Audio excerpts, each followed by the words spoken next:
Мои впечатления, организация очень хорошая. Эрнест Ага молодец, ничего не могу сказать. Он за детей вот борется, за детьми постоянно, дрессирует их, я бы так сказала. Репетиции каждый день практически. Он готовил детей очень хорошо. Менің балам Эрнест Мустафаевичке қатнай.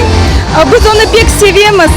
Эрнест Мустафаевич, sağ olunuz yapkanınızға. Sizге çok sağlık. Daha yüksek seviyelерге çıkmak dileyimiz.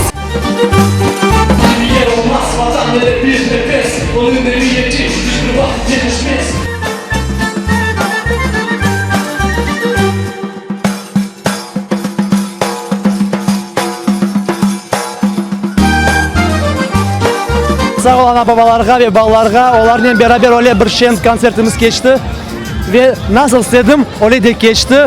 Yaxşı duygularla pek meraklı ve ben hiç de kederlenmeyeyim. Böyle halkım var, böyle istidatlı ballarımız var. Ben pek gururlanan bizim halkımızla ve ileride görüşerek. Çok sağ olun geldiğiniz için.